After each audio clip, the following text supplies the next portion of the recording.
Assalamualaikum warahmatullahi wabarakatuh. Jumpa lagi bersama saya, Lisda Tarima.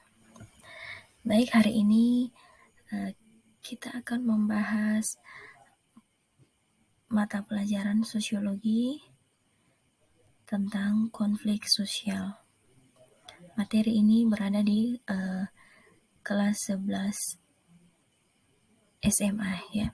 Tapi sebelum kita lanjut, jangan lupa ya di like dan subscribe, kemudian di-share ke teman-teman. Oke.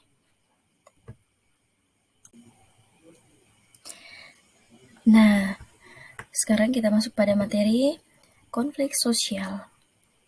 Tentunya kata konflik ini tidak asing lagi ya kita dengar, tapi apakah kalian sudah tahu apa itu konflik? Dan konflik itu berasal dari bahasa apa? Nah, sekarang kita akan pelajari ya. Konflik berasal dari kata kerja Latin, yaitu configere, artinya saling memukul.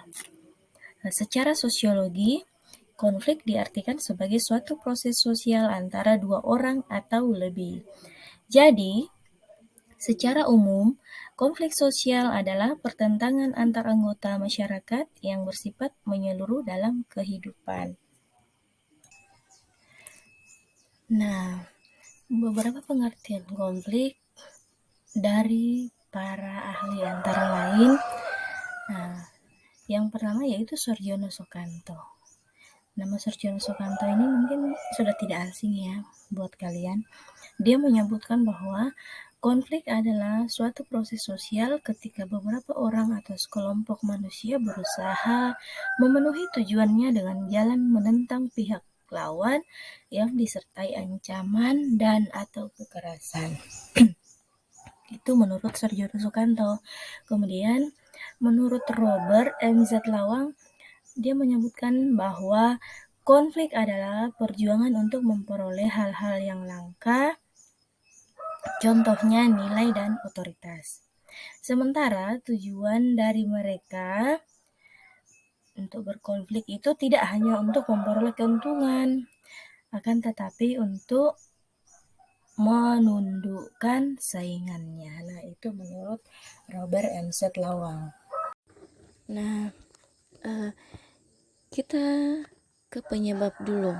Apa sih penyebab sehingga bisa terjadi yang namanya konflik? Ya, yang pertama itu karena adanya perbedaan antar perorangan. Yang kedua karena perbedaan kebudayaan. Kemudian yang ketiga karena perbedaan kepentingan. Dan yang terakhir itu karena adanya perubahan sosial. Nah, itulah penyebab terjadinya konflik sosial ya teman-teman. Nah, kita lanjut nih teman-teman pada dampak konflik sosial. Dampak konflik sosial itu ada dua. Yang pertama, dampak positif, kemudian dampak negatif. Jadi kita bahas dulu dampak positifnya ya. Dampak positifnya yang pertama, ya meningkatkan solidaritas antar anggota. Kemudian munculnya pribadi-pribadi yang kuat dan tangguh. Nah, kemudian adanya penyesuaian norma sosial di masyarakat. Poin keempat itu, dia termotivasi untuk mempertahankan nilai yang dianggap penting. Nah, yang kelima, munculnya kompromi baru jika pihak yang berkonflik dalam kekuatan seimbang. Nah, ternyata ada juga ya dampak positif konflik sosial, bukan cuma hanya dampak negatif saja. Mohon maaf ya teman-teman, kita diganggu oleh suara ayam karena kebetulan sementara ayamnya berkokok karena ini subuh. Maaf ya, abaikan saja. Nah, dampak negatif konflik sosial. Jadi banyak sekali ya dampak negatif yang dihasilkan jika kita berkonflik. Yang pertama, semakin kuatnya kesatuan in group. Yang kedua, muncul aksi kekerasan. Kemudian retaknya persatuan kelompok karena anggotanya saling berselisih. Nah, yang keempat, perubahan kepribadian seseorang. Jadi dia bisa dapat merubah kepribadian kita ya jika kita berkonflik. Kemudian yang kelima, dapat menghancurkan harta benda dan jatuhnya korban manusia. Jadi karena dampak negatif berkonflik bisa menghancurkan harta benda dan menjatuhkan korban manusia.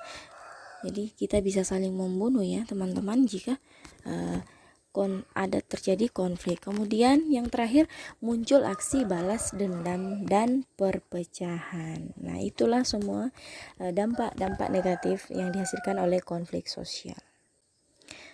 Oke, sampai di sini dulu ya materi kita pada pembahasan kali ini.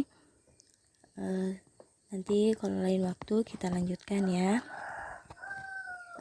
Tapi sebelum kita akhiri, jangan lupa like, komen, dan subscribe ya teman-teman. Kemudian jangan lupa juga di-share ke teman-temannya. Oke.